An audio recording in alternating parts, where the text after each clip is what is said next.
Olá, criança. Hoje é sexta-feira, dia 4 de setembro de 2020. A atividade hoje é sexta-feira, mas a atividade é para amanhã, sábado, dia 5, certo? E vocês terão até segunda-feira para nos enviar essa atividade. Para a atividade de hoje, como vocês estão vendo aí, vocês irão usar o livro de língua portuguesa, certo? Mas dê um tempinho que inicialmente vocês deverão ver o vídeo sobre a independência do Brasil, em virtude, da gente estar na época que se comemora a independência do nosso país, certo?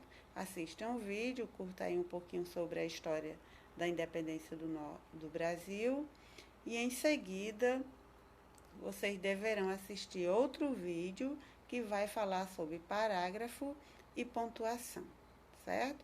Terminando de assistir esse vídeo sobre parágrafo e pontuação, vocês irão para a página 59 do livro de língua portuguesa de vocês. Vejam que o assunto aí nessa página é justamente sobre parágrafo e pontuação, que é sobre o vídeo que vocês acabaram de ver. Então, vamos lá, atividade oral e escrita, né? O que está dizendo aqui? Observe e comparem trecho de 2 textos que vocês já leram. Conversem sobre o que vocês observaram.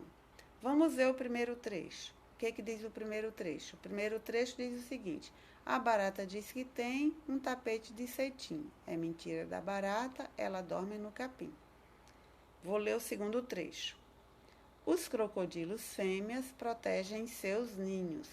Quando ouvem seus filhotes gritando, as mães abrem o ninho e os ajudam a sair do ovo.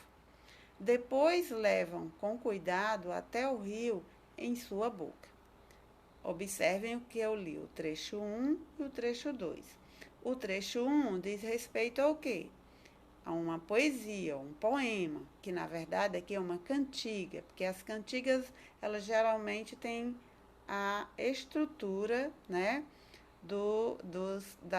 dos poemas, formado de estrofes e de versos. Melhor, de versos e estrofes, porque verso é cada linha, né? E aí vocês percebem que esse conjunto de 4 versos formou a estrofe sobre a cantiga da Dona Baratinha. O segundo trecho é um trecho em prosa, né? O que significa isso, o texto em prosa? Os textos em prosa, gente, são os textos escritos de forma corrida, né? Organizados em parágrafo, né? Cuja intenção é a exposição de uma ideia, exposição de fatos ou de uma história, né? Os contos de fada, por exemplo, eles são contados em prosa, né? Uma carta que você escreve para alguém, os e-mails, tudo isso é em prosa. Significa que são textos formados por parágrafos, certo? Então, vamos dar continuidade aqui. O que diz a letra B? Leiam a explicação a seguir e conversem. O que diz a explicação? O texto 1 é escrito em versos e estrofes, né? Como eu já falei. O texto 2 é escrito em parágrafos. Nos textos, os parágrafos são indicados por espaços no início das linhas. Isso, eu estou agora me referindo ao trecho 2, né? Esses espaços no início das linhas que vocês podem observar aí.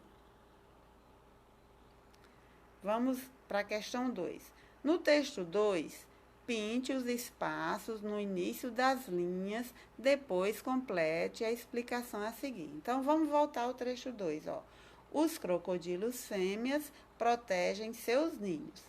Observem que antes de os crocodilos ficou um espaçozinho. E vocês devem pintar esse espaçozinho aí, ok?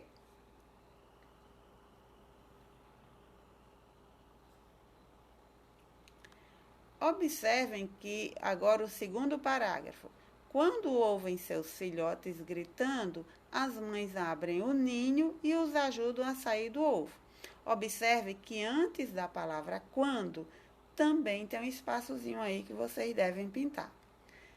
Terceiro parágrafo. Depois levam-nos com cuidado até ao rio em sua boca. Outro espaçozinho aí antes da palavra depois, que vocês também devem pintar. Agora, vamos ver a frase para completar. Aí abaixo da questão 2. No texto 2, os espaços antes das linhas indicam o início do parágrafo. Aí tem um espacinho para você colocar a quantidade de espaço que você pintou. Portanto, tracinho parágrafos. Para vocês dizerem quantos parágrafos vocês pintaram aí. Quantos parágrafos tem o trecho 2. Tá bom? Contaram quantos parágrafos? 3 parágrafos. Então, são 3 espaços. Muito bem, vamos para a página seguinte. Observem aí a página seguinte. O que está dizendo primeiro? Com a professora, leiam as frases. Então, prestem atenção aí, sigam comigo. Primeira frase. Porque os crocodilos fêmeas são boas mães. E agora vamos ler a frase 2. Os crocodilos fêmeas são boas mães porque protegem seus filhos. Observem que tem uma diferença na maneira como eu leio a frase 1 e a frase 2. Olha, frase 1. Por que os crocodilos fêmeas são boas mães? Eu estou fazendo uma pergunta, né? Observem a pontuação que tem no final dessa frase. Que sinal é esse? Frase 2. Os crocodilos fêmeas são boas mães porque protegem seus ninhos. Aqui, na frase 2, eu não estou fazendo uma pergunta, eu estou afirmando, dizendo com certeza que os crocodilos fêmeas são boas mães porque protegem seus ninhos. Logo, o ponto que tem aí no final dessa frase é um ponto final, porque afirma com certeza, né, que os crocodilos fêmeas são boas mães porque protegem seus ninhos. Observem que na primeira frase está fazendo uma pergunta, por isso a frase termina com ponto de interrogação, e na frase 2 está afirmando, né, por isso que o ponto final que o ponto no final da frase é um ponto final. Vamos ler a letra A. Pinte de amarelo os sinais que estão ao final de cada uma das frases. Então, você vai pintar o ponto que está no final da frase 1 e o ponto que está no final da frase 2. Letra B. Conversem sobre a explicação a seguir e as diferenças entre as frases. Vamos ver a explicação a seguir. Frase 1 é uma pergunta, o sinal é o ponto de interrogação. Frase 2 dá uma resposta, dá uma declaração, o sinal é o ponto final. Na escrita, os sinais de pontuação indicam como a frase deve ser lida para dar mais sentido a ela. Agora, gente, nós vamos falar um pouquinho sobre masculino e feminino. Começa agora um outro exercício, né? Leia o título, ó. Por que os crocodilos fêmeas são boas mães? Para indicar que a mãe crocodilo é quem cuida dos filhotes, a palavra fêmea veio junto ao nome do animal. Veja, crocodilo fêmea. Fêmea, o que será que quer dizer essa palavra, né? Se quem cuidasse dos filhotes fosse o pai crocodilo, a palavra macho viria junto ao nome do animal. Então, como ficaria o nome dele? Complete corretamente. Crocodilo, se quem cuidasse fosse o pai, então ficaria crocodilo macho. Então, a palavra macho e a palavra fêmea quer dizer alguma coisa, né? Vamos agora para a página seguinte.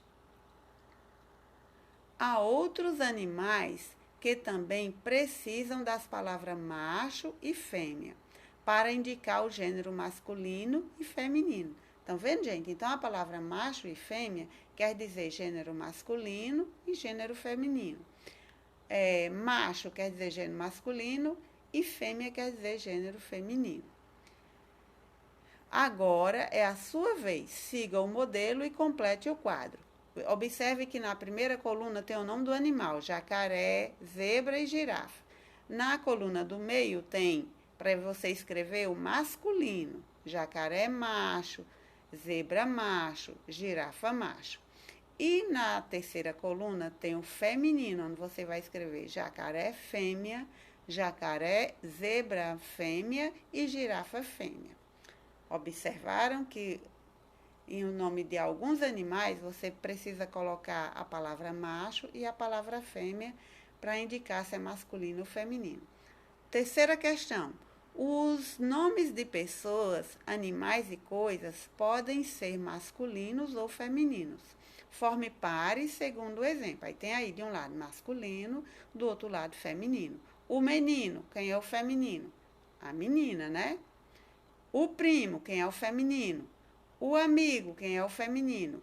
Um professor, quem é o feminino? Aí aqui, ó, observe que mudou. Não estou mais falando o, estou falando um.